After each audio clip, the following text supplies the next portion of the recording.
नमस्कार दोस्तों, कैसे हैं आप लोग। उम्मीद है आप सभी अच्छे होंगे। अभिषेक मिश्रा हमारे सहयोगी बिहार से जुड़े हैं और बिहार में जिस तरह की हलचल है, अभिषेक क्या अपडेट आ रही है बिहार से।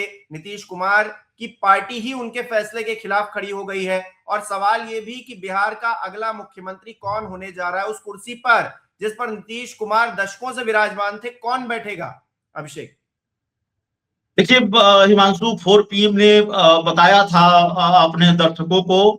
जब ई फॉरवर्ड का मामला चल रहा था तो हमने होली के दिन रात में जब हमारे सूत्रों ने हमें जानकारी दी और लगातार हम जानकारियां टटोल रहे थे तो हमें जानकारी दी। हमें ये बताया गया, हमें अपने सूत्रों की तरफ से ये जानकारी दी गई या उनसे जो निर्देश मिला कि भाई आप ये खबर पूरी तरह से चला सकते हैं, कोई इफ और बट का मामला नहीं है।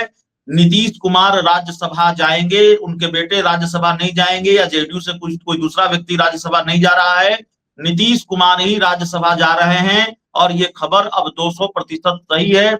हमने रात में दर्शकों को वो खबर दिखाई और उसके बाद धीरे धीरे ये जानकारी कंफर्म होती चली गई कि हाँ, नीतीश कुमार ही राज्यसभा जा रहे हैं। और बल्कि मैं तो अपने गांव में था, मैंने आपको बताया था, और होली के दिन ये पूरा खेल हो गया। तो नीतीश कुमार को मैं थोड़ा क्रेडिट दूंगा या नीतीश कुमार से मैं थोड़ा नाराज भी हूं। नीतीश कुमार ने ये खेल नहीं किया होता तो मुझे गांव में रहने का एक दिन और मौका मिलता। कल सुबह सुबह मुझे पटना पहुंचना पड़ा और कल की तस्वीर मैं आपको बताऊं। कल जब सुबह सुबह मैं पटना पहुंचा और सुबह सुबह मुख्यमंत्री आवास पहुंचा तो मुख्यमंत्री आवास के बाहर ठीक ठाक संख्या में, मैं ये नहीं कहूंगा कि लाखों की संख्या में, हजारों की संख्या में हुजूम था, लेकिन जेडीयू के नेता कार्यकर्ता, जेडीयू के परिचित चेहरे, जेडीयू के जो नॉन फेस हैं वो मुख्यमंत्री आवास के बाहर मौजूद थे। कोई रो रहा था, कोई नारेबाजी कर रहा था, कोई अपने गुस्से का इजहार कर रहा था। बिल्कुल वो लोग धरने पर बैठे थे, अपना आक्रोश जाहिर कर रहे थे। किसी को यह भरोसा नहीं हो रहा था कि यह फैसला नीतीश कुमार ने लिया है कि वो राज्यसभा जाएंगे और जाहिर तौर पर राज्यसभा जाएंगे तो मुख्यमंत्री की कुर्सी आज छोड़े या कल छोड़े, मुख्यमंत्री की कुर्सी वो छोड़ने जा रहे हैं। तो और आक्रोश भारतीय जनता पार्टी के खिलाफ भी था, अमित शाह के खिलाफ भी था, संजय झा, ललन सिंह जैसे बड़े नेताओं के खिलाफ भी था। वो सारे वीडियो हैं, नारेबाजी हुई कल। और उसके बाद जब नीतीश कुमार ने खुद ही ये ट्वीट कर दिया, ऐलान कर दिया, तब भी जेडीयू के नेताओं कार्यकर्ताओं का ये आरोप था कि ये ट्वीट नीतीश कुमार ने नहीं किया है, ये नीतीश कुमार की मर्जी से नहीं हो रहा है, बल्कि दूसरे लोगों की मर्जी से हो रहा है। भारतीय जनता पार्टी पर ठीकरा फोड़ रहे थे, अपनी पार्टी के कुछ नेताओं पर ठीकरा फोड़ रहे थे और अलग अलग जानकारियां निकलकर सामने आ रही। बहुत अजीब स्थिति थी। मैं आपको बताऊं कि आपके सवाल का मैं जवाब दूंगा हिमांशु, लेकिन दर्शकों के लिए यह जानना भी जरूरी है कि क्या स्थिति थी, मैंने अपनी आंखों से क्या देखा और बिहार के उन पत्रकारों ने क्या देखा। हमारे साथ हमारे कई सीनियर भी मौजूद थे, कई वरिष्ठ पत्रकार भी मौजूद थे मौके पर, और हमने उनसे पूछा कि क्या आपने ऐसा पहले कभी देखा है। हुआ ये कि हम कवर कर रहे थे मुख्यमंत्री आवास के बाहर की सारी तस्वीरों को।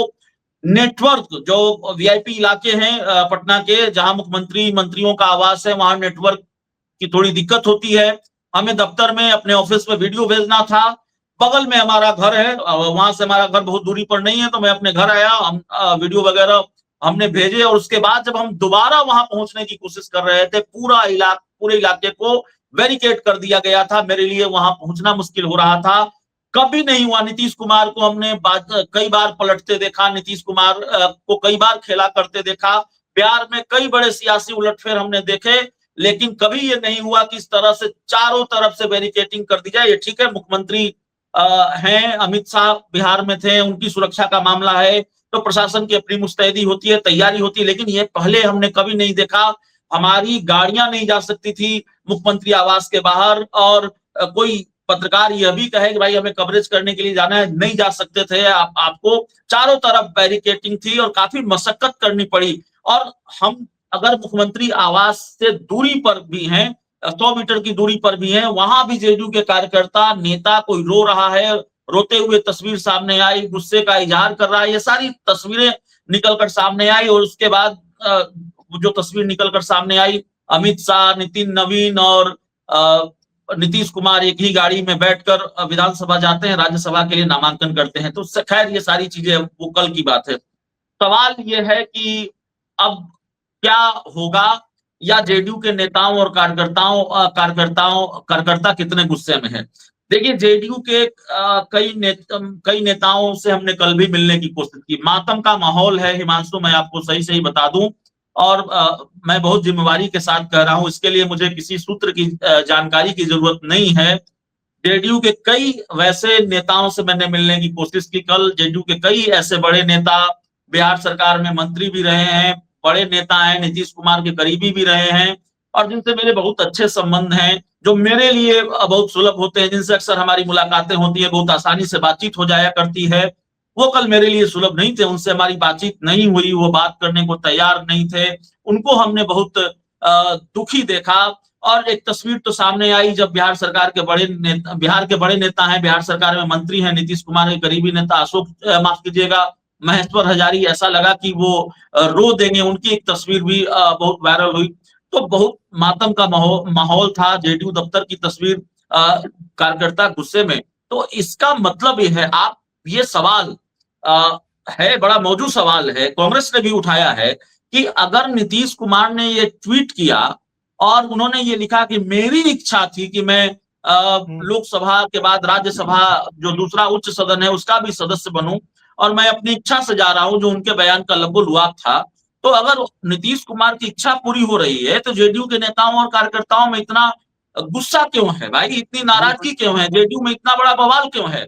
और मुख्यमंत्री नीतीश कुमार की इच्छा पूरी हो रही है, तो जेडीयू के नेताओं ने उनको बधाई क्यों नहीं दी है? कई बड़े नेताओं को मैंने देखा कि उनको बधाई नहीं दी जा रही है। इतना मातम का माहौल क्यों है? अभी मैं कई पक्ष और विपक्ष के कई नेताओं से सुबह सुबह 7 बजे से हमने अपनी यात्रा शुरू की है, और कई बड़े नेताओं का हमने इंटरव्यू किया है। कई बड़े नेताओं, जेडीयू के नेता भी शामिल है, विपक्ष के नेता भी शामिल है, और पक्ष विपक्ष सबके नेता दुखी हैं। और वो कह रहे हैं कि भाई इस तरह से विदाई नहीं होनी चाहिए थी, ये नहीं होना था, इस तरह से नहीं होना चाहिए था जिस तरह से हुआ है। अब एक सवाल ये है कि आगे क्या होने जा रहा है। तो आगे मैं आपको बताऊं हिमांशु, जो चर्चा चल रही है कि, और चर्चा पहले से भी चल रही थी, कि जो नीतीश कुमार के बेटे हैं निशांत, उनको डिप्टी सीएम बनाया जाएगा। जनता दल यूनाइटेड के नेताओं और कार्यकर्ताओं को यह कतई मंजूर नहीं है कि भारतीय जनता पार्टी का मुख्यमंत्री हो। जेडीयू के नेता और कार्यकर्ता ये चाह रहे हैं, ये कह रहे हैं कि अगर आपने इस्तीफा देने का फैसला कर लिया है, अगर आपने राज्यसभा जाने का फैसला कर लिया है, तो निशांत कुमार, जो नीतीश कुमार के बेटे हैं, वो मुख्यमंत्री होने चाहिए। मुख्यमंत्री की कुर्सी जेडीयू के पास रहनी चाहिए। और इसके पीछे एक ही वजह है, भारतीय जनता पार्टी पर भरोसा नहीं है। नीतीश कुमार के 4-5 करीबी नेताओं का भरोसा हो सकता है, या नीतीश कुमार के 4-5 लोग, नीतीश कुमार के करीबी 4-5 लोग भारतीय जनता पार्टी के करीबी हो सकते हैं, या उनको बीजेपी पसंद हो सकती है। लेकिन कई नेताओं ने तो यह भी कहा, जेडीयू के कई नेताओं कार्यकर्ताओं ने यह भी कहा कि हम आरजेडी की सरकार बनवा देंगे। बनवा पाएंगे नहीं बनवा पाएंगे ये नहीं है मसला, लेकिन उनको ये लगता है कि अगर हम आरजेडी के साथ रहते, तेजस्वी यादव के साथ रहते, तो कम से कम ये दिन न देखना पड़ता, नीतीश कुमार को इस्तीफा नहीं देना पड़ता। अभी उन्होंने दिया नहीं है, लेकिन आगे देना पड़ेगा, तो कम से कम ये दिन तो नहीं देखना पड़ता, कम से कम आरजेडी नीतीश कुमार के साथ ये तो न करती। तो भारतीय जनता पार्टी को लेकर अच्छा मैसेज नहीं है जेडीयू के नेताओं और कार्यकर्ताओं में, और जाहिर तौर पर नीतीश कुमार की पार्टी बचेगी ऐसा लगता नहीं है। नीतीश कुमार की पार्टी का अस्तित्व बहुत खतरे में है, बहुत संकट में है। आप जरा सोचिए कि 43 विधायक थे नीतीश कुमार के 2020 में। नीतीश कुमार ने एक तरह से बहुत बुरा दिन देखा था 2020 के विधानसभा चुनाव में। चिराग पासवान और बीजेपी ने मिलकर खेल किया था, 43 सीटों पर जेडीयू सिमट गई थी।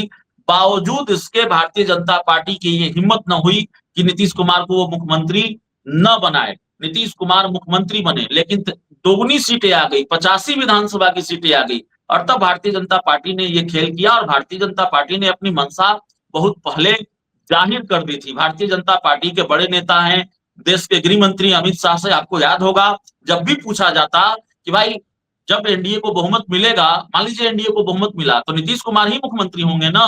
तो अमित शाह कभी कहते कि विधायक दल की बैठक में तय होगा, कभी अमित शाह कहते, एक अखबार को इंटरव्यू में उन्होंने कहा कि समय बताएगा मुख्यमंत्री कौन होगा। ये नीतीश कुमार के लिए कहा जा रहा था। तो जाहिर तौर पर अंदेशा पहले से था।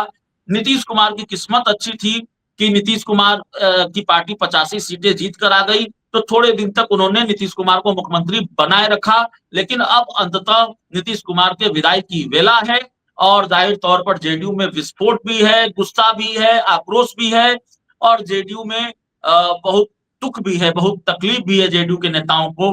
तो एक तरह से अब जेडीयू के जो नेता है वो अब किधर जाएं, क्या करें? कई लोग इस शब्द का इस्तेमाल कर रहे हैं कि हम तो अनाथ हो गए, नीतीश कुमार अगर मुख्यमंत्री नहीं रहेंगे हम तो अनाथ हो गए। कई लोग बहुत कड़े शब्दों का इस्तेमाल कर रहे हैं जो कैमरे के सामने मैं नहीं कर सकता, इस प्लेटफॉर्म पर नहीं कर सकता। तो जाहिर तौर पर इस तरह का सवाल है। और इस बीच एक खबर आ रही है कि आज शाम 5 बजे नीतीश कुमार ने अपनी पार्टी की विधायक दल की बैठक बुलाई गई है, और सिर्फ विधायक दल की बैठक नहीं है, पार्टी के विधान पार्षदों को, सांसदों को, सबको बुलाया गया है। तो जाहिर है आपके जेहन में भी एक सवाल होगा, हमारे दर्शकों के जेहन में भी एक सवाल होगा, और मेरे जेहन में भी एक सवाल है, इसलिए मैं इसकी चर्चा कर देता हूं कि अगर नीतीश कुमार ने अपने सारे विधायकों को बुलाया है, विधान पार्षदों और सांसदों को बुलाया है, उनकी पार्टी में इतना बड़ा विस्फोट है उनके फैसले को लेकर, तो क्या अब भी कुछ बचा हुआ है? कोई गुंजाइश अब भी बची हुई है? और क्या अभी भी कोई खेल हो सकता है? नीतीश कुमार अभी भी अभी भी बाजी पलट सकते हैं? नीतीश कुमार अभी कोई सरप्राइज दे सकते हैं? इसकी भी थोड़ी गुंजाइश है क्या? तो देखना होगा। हमारी कोशिश होगी हम पूरी तस्वीर दिखाएं, विधायक दल की बैठक से क्या निकल कर सामने आता है वो अपडेट भी हम अपने दर्शकों को दें। लेकिन जाहिर तौर पर जनता दल यूनाइटेड में सब कुछ ठीक नहीं है, कम से कम इस फैसले के बाद तो और भी ठीक नहीं है, हिमांशु। अच्छा, एक सवाल जो रह गया कि नीतीश की कुर्सी अब किसके पास जा सकती है? भारतीय जनता पार्टी का वो लकी विनर कौन सा है? वो पर्ची किसके नाम की है जो अब उस कुर्सी पर बैठेगा आने वाले समय में? देखिए, मेरा ख्याल है, जो मेरी समझ कहती है या मेरी अपनी जानकारी जो कहती है, हालांकि कई नाम चल रहे हैं। जनक राम है, भारतीय जनता पार्टी के बड़े नेता हैं। संजीव चौरसिया हैं, जनक राम मंत्री भी रहे हैं। संजीव चौरसिया हैं, दीघा विधानसभा सीट से विधायक हैं, उनका नाम चल रहा है। प्रमोद चंद्रवंशी बिहार सरकार में मंत्री हैं, उनका एक वीडियो बड़ा वायरल हो गया था विधानमंडल के बजट सत्र के दौरान, थोड़ा अंग्रेजी बोलने में वो गड़बड़ हो गए थे, उनका नाम भी चल रहा है। नित्यानंद राय जो बड़े करीबी हैं देश के गृह मंत्री अमित शाह के और गृह राज्य मंत्री हैं, उनका नाम चल रहा है। लेकिन जो मेरी जानकारी है और मेरी अपनी समझ है, जितना मैंने देखा है उसके मुताबिक सम्राट चौधरी भारतीय जनता पार्टी कोटे से अगले मुख्यमंत्री होंगे। अगर बीजेपी का कोई मुख्यमंत्री होगा तो वो सम्राट चौधरी ही होंगे। भारतीय जनता पार्टी अभी तात्कालिक तौर पर कोई प्रयोग नहीं करना चाहती है। भारतीय जनता पार्टी के बारे में ये कहा जा रहा है बीजेपी तो सरप्राइज देती है। दिल्ली का उदाहरण दिया जा रहा है, दूसरे राज्यों का उदाहरण दिया जा रहा है कि भाई रेखा गुप्ता का नाम तो किसी ने नहीं सुना था, रेखा गुप्ता के बारे में तो किसी को नहीं लगता था कि रेखा गुप्ता को सीएम बनाएगी, लेकिन बीजेपी ने तो रेखा गुप्ता को सीएम बना दिया। बिहार में वैसा कुछ भी नहीं होने जा रहा है। पिक्चर बहुत क्लियर मुझे नजर आ रही है। अब राजनीति में आखिरी वक्त में क्या हो जाए मैं नहीं कर सकता, ईमानदारी से मैं कहूंगा, हो सकता है मैं गलत साबित हो जाऊं, लेकिन मैं जो बात कर रहा हूं, अब तक मैंने जो जानकारी जुटाई है, घटनाक्रमों की कड़ियों को हमने जोड़कर देखा है, और मेरा अपना जो रिसर्च है, मेरी अपनी जो राजनीतिक समझ है, उस समझ के मुताबिक सम्राट चौधरी ही बिहार के अगले सीएम होंगे। उसके कारण मैं गिना देता हूं। सबसे पहला कारण तो यह है कि सम्राट चौधरी को भारतीय जनता पार्टी ने लगातार प्रमोट किया है। भारतीय जनता पार्टी ने लगातार प्रमोट किया है। सम्राट चौधरी मंत्री भी रहे, सम्राट चौधरी नेता विरोधी दल भी रहे, अगर नीतीश कुमार और इंडिया गठबंधन की सरकार रही। सम्राट चौधरी को डिप्टी सीएम लगातार बनाया गया। सम्राट चौधरी को गृह मंत्रालय की जिम्मेवारी दी गई। गृह मंत्रालय वो विभाग है, हिमांशु मैं आपको बता दूं कि नीतीश कुमार ने गृह मंत्रालय किसी के लिए नहीं छोड़ा था। नीतीश कुमार का रिकॉर्ड रहा, हमेशा उन्होंने गृह मंत्रालय अपने पास रखा, लेकिन सम्राट चौधरी को गृह मंत्रालय दिया गया। गृह मंत्री भी सम्राट चौधरी हैं, तो बड़ी जिम्मेवारियां उनको मिलती रही हैं। वो भारतीय जनता पार्टी के प्रदेश अध्यक्ष बनाए गए, तो कई बड़ी लगातार बीजेपी ने उनको प्रमोट किया। अभी 25 के विधानसभा चुनाव में जिस सीट से वो जीत कर आए हैं, तारापुर विधानसभा सीट, वहां देश के गृह मंत्री अमित शाह ने कहा था कि अगर इनको आप चुनाव जिताएंगे तो मोदी जी इनको बड़ा आदमी बनाएंगे। और अंदर खाने की जानकारी यह है, अंदर खाने की खबर यह है कि कल बीजेपी के जो राष्ट्रीय अध्यक्ष नितिन नवीन, उन्होंने कल सुबह शायद सम्राट चौधरी को बधाई भी दी है। और कल जो तस्वीर निकलकर सामने आई कि अमित शाह जब नीतीश कुमार से मीटिंग करने उनके घर गए, मिलने उनके घर गए, तो दो लोग और थे अमित शाह और नीतीश कुमार के अलावा, उसमें एक सम्राट चौधरी थे, एक नितिन नवीन थे। ये जो दूसरे डिप्टी सीएम है बिहार के विजय सिन्हा, वो उस पूरे फ्रेम में नजर नहीं आए, और कल जो घटनाक्रम हुआ उस पूरे फ्रेम में विजय सिन्हा नजर नहीं आए। तो इसलिए सम्राट चौधरी बिहार के अगले मुख्यमंत्री होंगे। और एक जानकारी मैं आपको दे दूं, जानकारी क्या, वो तस्वीर ही सामने आ रही है। चिराग पासवान की पार्टी के कई नेताओं ने उनको जाकर एक तरह से अग्रिम बधाई दी है, सम्राट चौधरी को गुलदस्ता थमाया है। तो अब जो गठबंधन के दूसरे सहयोगी दल हैं उनके नेताओं को भी लगता है कि सम्राट चौधरी बिहार के अगले मुख्यमंत्री होने जा रहे हैं। तो सम्राट चौधरी को बधाइयां दी जा रही हैं, लोग उनसे लगातार मिलने जा रहे हैं। तो मेरे मन में कोई सस्पेंस नहीं है, मेरी जानकारी के मुताबिक सम्राट चौधरी ही अगले मुख्यमंत्री होंगे। जी। अच्छा अभिषेक, एक बात जो हर किसी के मन में है और हर कोई जानना चाहता है, उस बात की जिज्ञासा है लोगों के मन में कि अभी तो कुछ ही महीने हुए हैं सरकार बने, ऐसा क्या हो गया कि नीतीश कुमार जी राज्यसभा जा रहे हैं? और नीतीश कुमार का अगर ये पहले से प्लान था, प्री प्लान था कि सरकार बनेगी, हम मुख्यमंत्री बन जाएंगे और उसके बाद जो है हम चले जाएंगे और बीजेपी को पूरी सत्ता हैंडओवर कर देंगे, तो ये तो जनादेश का अपमान हो गया ना एक तरह से। जिन लोगों ने नीतीश कुमार के नाम पर, उनके मुख्यमंत्री बनने के नाम पर वोट दिया, उनके साथ तो सीधा सीधा धोखा हो गया। तो ऐसे में तो ये जो पूरी तस्वीर दिख रही है, उन लोगों के लिए तो दोबारा चुनाव होना चाहिए। आपको देखिए नहीं लगता?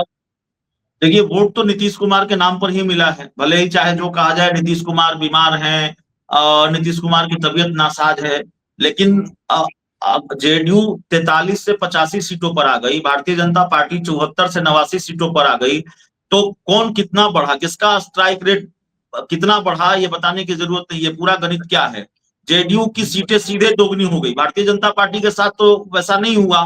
दूसरी बात है कि 2024 के लोकसभा चुनाव में भी नीतीश कुमार की पार्टी बीजेपी से एक सीट कम लड़ी, बीजेपी एक सीट ज्यादा लड़ी, लेकिन दोनों की सीटें बराबर आई, दोनों ने बराबर सीटें जीती। बीजेपी और जेडीयू दोनों ने 12-12 सीटें जीती लोकसभा की। तो इसका मतलब जेडीयू का स्ट्राइक रेट लोकसभा चुनाव में भी बेहतर रहा।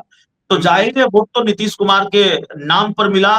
और हाँ, एक बात मैं बताना भूल गया, सम्राट चौधरी की चर्चा हो रही थी, मैं फिर इस पर आऊंगा। सम्राट चौधरी को भारतीय जनता पार्टी मुख्यमंत्री इसलिए भी बनाएगी क्योंकि अब तो नीतीश कुमार की कुर्सी पर बीजेपी की नजर थी, बीजेपी को वो कुर्सी मिल गई है, भारतीय जनता पार्टी का सपना पूरा होने जा रहा है अपना मुख्यमंत्री का।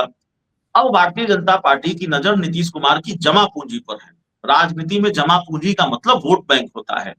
नीतीश कुमार के पास जो वोट बैंक है, उस वोट बैंक पर भारतीय जनता पार्टी की नजर है। सम्राट चौधरी उसी लौकुश समीकरण में फिट बैठते हैं, उसी लौकुश समीकरण से आते हैं।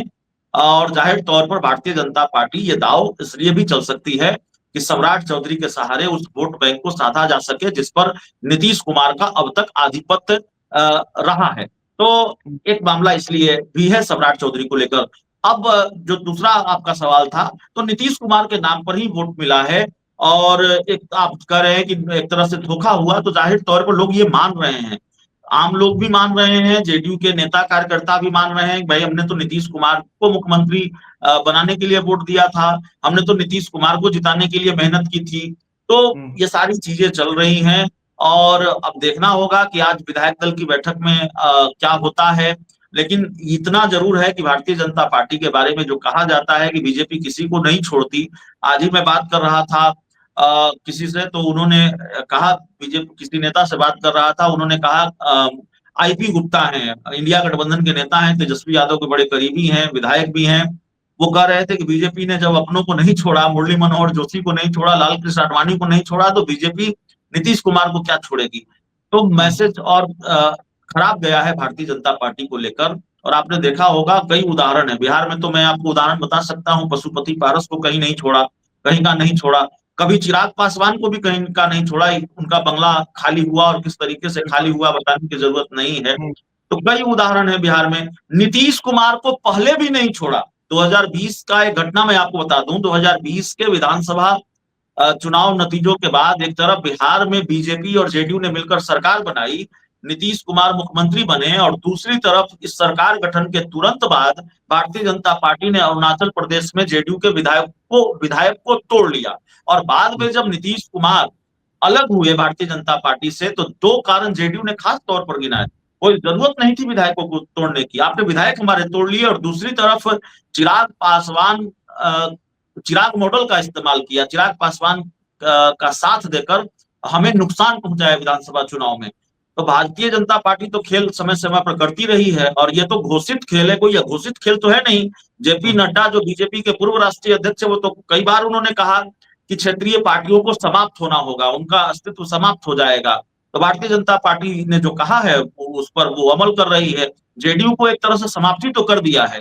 जनता दल यूनाइटेड का एक अघोषित विलय तो बीजेपी में हो ही गया है, विलय की घोषणा नहीं हुई है, लेकिन जेडीयू बची कहाँ है? जो लोग जेडीयू के बड़े नेता हैं, जिनके बारे में कहा जाए बड़े नेता हैं, नीतीश कुमार करीबी, वो बीजेपी के साथ हैं। और जो कार्यकर्ता हैं, जो दूसरे पंक्ति के, दूसरी तीसरी पंक्ति के नेता हैं, वो मुखालफत कर रहे हैं, वो सड़क पर हैं, वो अपनी ही पार्टी के नेताओं के खिलाफ मोर्चा खोले हुए हैं। तो जेडीयू में बचा कौन है?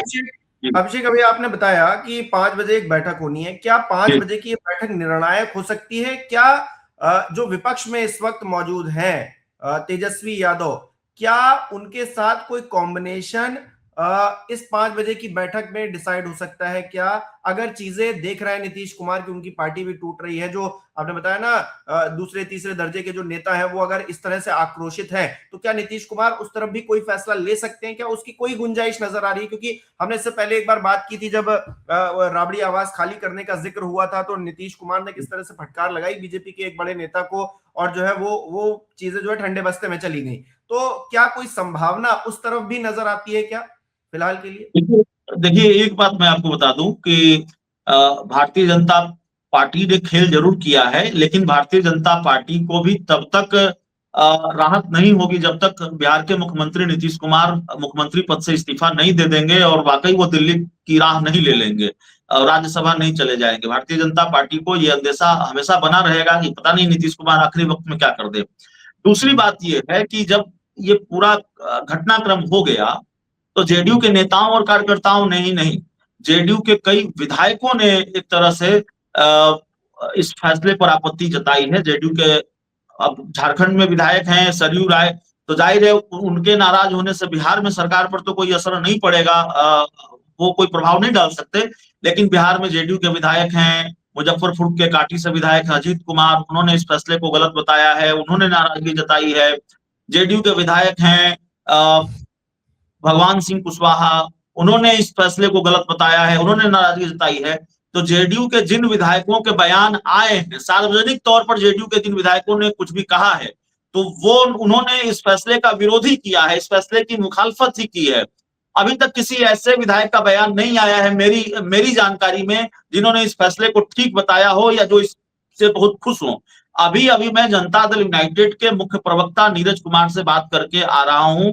जेडीयू के मुख्य प्रवक्ता नीरज कुमार ने भी यही कहा है कि अब तो पूरे राज्य के कार्यकर्ता बहुत गुस्से में हैं, बहुत आक्रोश में हैं, वो अपना दर्द बयां कर रहे हैं। तो मैं कार्यकर्ताओं के साथ हूं और जेडीयू के शीर्ष नेतृत्व को अब बताना चाहिए कि नीतीश कुमार की विरासत कौन संभालेगा। तो ये पार्टी के बड़े नेता कह रहे हैं, और जाहिर तौर पर बड़ी संख्या में विधायक नाराज है। मैं बहुत जिम्मेदारी के साथ कर रहा हूं, इस फैसले से बड़ी संख्या में, ठीक ठाक संख्या में पार्टी के विधायक नाराज हैं।